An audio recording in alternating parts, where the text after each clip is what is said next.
السلام عليكم، ازيكم عاملين ايه؟ يا رب كلكم تكونوا في اتم صحة وراحة بال. وحشتوني من اخر فيديو كنت فيه معاكم، ورجعت لكم بفيديو جديد ان شاء الله يعجبكم. ما تنسيش لو اول مرة بتشوفي قناتي تشتركي في القناة وتفعلي جرس التنبيه علشان يوصلك اشعار بالفيديو جديد ان شاء الله. وكمان ما تنسوش لايك على الفيديو ده، مستنية دعمكم وتشجيعكم ليا. النهاردة ان شاء الله هعمل معاكم وصفة السابليه. وبصوا بقى، العيد الكبير مش عيد لحمة وبس. ممكن نجيب بسكوتات، ممكن نجيب شوكولاتات ونفرح نفسنا ونفرح الولاد.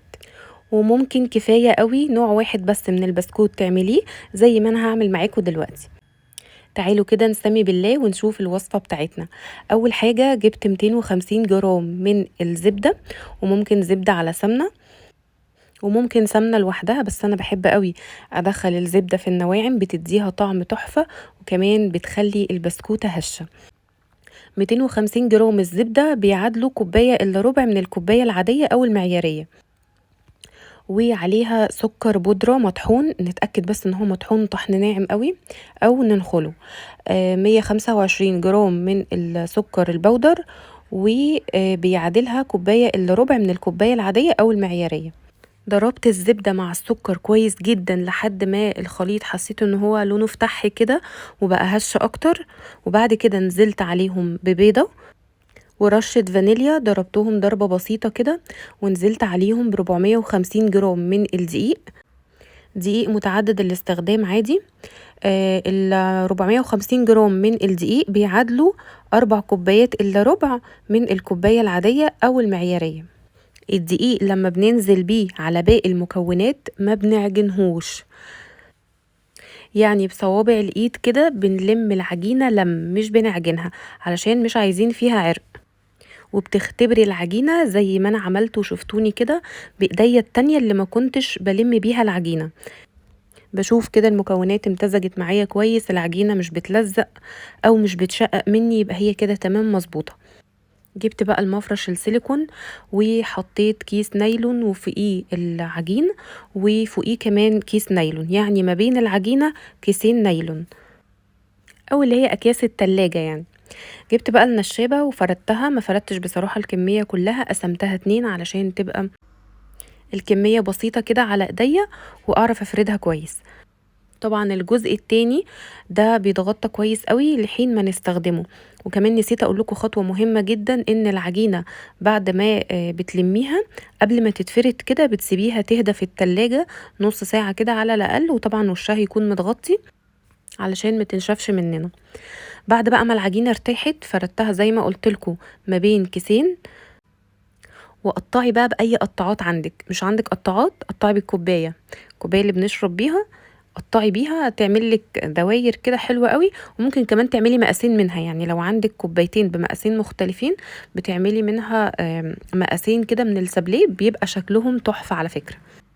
انا طلعت عندي القطاعات اللي ممكن تليق على السابليه، الورده، القلب، الاشكال اللي هي ميني تارت اللي انتوا هتشوفوني بعملها دلوقتي دي بتبقى لايقه جدا برضو على السابليه. الميني تارت الصغير بحيث انه شكله بيكون اظرف من الكبير، الكبير بيبقى للتارت. بقطع من الشكل الواحد مجوز علشان لما نلزقهم كده في بعض ما يكونش فيه هدر للبسكوت. والعجين الزيادة بقى ممكن عادي تلميه تاني وتفرديه بالنشابة، بس انا بخليه للميني تارت ده. بعملهم زي كور صغيرة كده وبسكنهم في القالب، وببتدي ان انا اضغط كده على العجين بحيث ان هو يتوزع كويس كده، وبشيل كل الزيادات. بصوا هقول لكم برضو فكرة تاني للقطاعات. انا ما كانش عندي القطاعة اللي هي اللي بتقطع الوردات الصغيرة، الروزتات الصغيرة خالص دي، فجبت القمعة عندي وعملت منها وردات صغيرة كده بتتحط على البسكوتة من فوق كده، بيكون شكلها لذيذ قوي. هنا انا جبت شوكولاتة سما وكسرتها كده حتت صغيرة علشان اسيحها، حطيتها كده على حمام بخار وهديت النار عليها خالص لحد ما تسيح، وهزود لها شوية زيت صغيرين كده. اهم حاجة الزيت ما يكونش ليه ريحة علشان طعم الشوكولاتة ما يغيرش معانا. بصوا بقى هنا البسكوت بعد ما استوى، عايزة اقول لكم ان انا رصيته في صينية ألمونيوم. الصينية الألمونيوم بتوزع الحرارة كويس قوي وما بتخليهوش ياخد لون بزيادة. كنت حطاه على درجة حرارة 180 170 تقريبا، وكنت مسخنة الفرن من قبلها. بعد 10 دقايق تقريبا او اقل كمان فتحت الفرن لقيته احمر كده من الجناب، هو كده تمام وزي الفل، وما تكتريش السوا عليه اكتر من كده. بقيت اطلع صينية وادخل اللي انا بقطعه، وهكذا لحد ما خلصت كل الكمية اللي معايا. بشيله من صينية الفرن وهو سخن، ولكن مش بشتغل فيه تزيين غير لما يهدى خالص. يعني انا عملت مثلا البسكوت الصبح، ما اشتغلتش فيه غير على اخر النهار. لو انتي مستعجلة ممكن بعد نص ساعة ساعة بالكتير تشتغلي فيه. دي كده الكمية كلها، اللهم بارك، بجد البسكوت شكله يفتح النفس.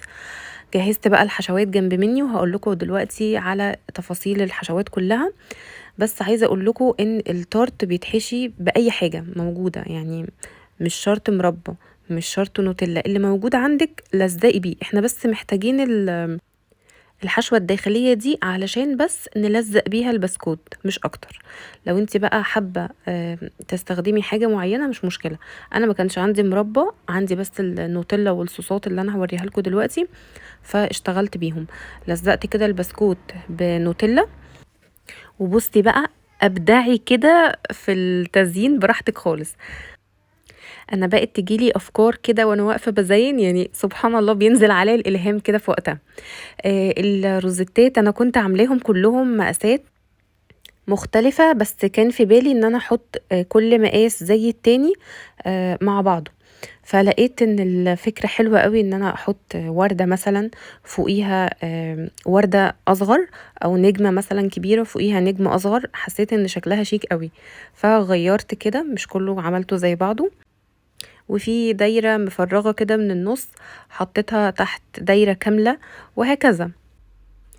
هنا بقى خلاص كانت الشوكولاتة ساحت معايا. جبت بقى البسكوت وابتديت كده ان انا اغطس نص البسكوتة، وفي بسكوت غطستها كده كلها بحيث ان البسكوتة تكون عليها كفر كامل من الشوكولاتة. تزيين بقى براحتنا خالص، بس انا بديكي افكار وانتي اعملي اللي يناسبك او غيري. بصوا هنا انا ما كانش عندي كمية كبيرة من الشوكولاتة البيضة، فيدوبك كده عملت بيها وردة واحدة او وردتين صغننين ووردة كبيرة. والكمية الصغيرة اللي اتبقت عندي دي قلت خلاص خليها علشان اعمل بيها الخطوط الرفيعة دي اللي بتتعمل بالشوكة كده، وابتديت ان انا اوزعها على البسكوت. عملت معايا الخطوط الرفيعة دي اللي هو المنظر التقليدي التحفة بتاع السابليه ده. فاكرين بقى الروزتات الصغيرة اللي انا قلت لكم قطعتها بالقمع؟ شايفين حطيتها كده فوق البسكوتة، بقى شكلها روعة بجد. وهنعملها دلوقتي بالدست الذهبي، هيبقى شكلها خطيرة. جهزت بقى حاجة التزيين كلها جنبي علشان منساش حاجة. انا كان عندي مكسرات، ممكن باي نوع مكسرات تتزين. ممكن سوداني، ممكن تجروشي السوداني، يعني تديه رشة كده من فوق كل بسكوتة. ممكن يتزين بالورد المحمدي او زر الورد، بيبقى شكله خطير برضو في السابليه. انا بس استخدمت الحاجات اللي موجودة عندي، يعني بصراحة ما جبت لهاش حاجة مخصوصة. الصوصات دي بتكون عندي في الفريزر، وبكون مجهزاها لأي حلويات عملتها فجأة كده، بتكون متجهزة معايا. بصوا اكتر حاجة عجبتني بقى هو الميني تارت. ده انا حشيته كده بالتوفي ده، عاملاه في البيت. البديل بتاعه بديل مربى الحليب.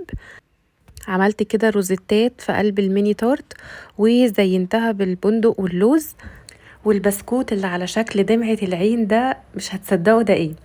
القلب قسمته 2 كده، اداني الشكل الجميل ده بتاع السابليه. وعايزه اقول لكم الشكل ده متعارف عليه قوي في السابليه، وبيبقى ليه تب كده مخصوصة.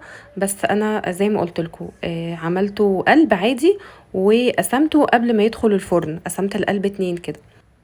حطيت له جناش شوكولاته، وزينته برده زي الميني تارت، حطيت له بندق ولوز.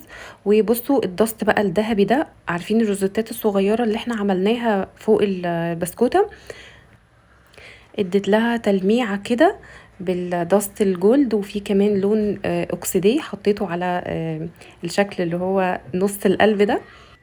والنجوم كان نص شوكولاته، والنص التاني حطيت لهم صوص لوتس. والوردات عملتها نص شوكولاتة والنص التاني حطيت عين جمل بس. وده كده الشكل النهائي للسابليه. يا رب يكون عجبكم، وكل سنة وانتم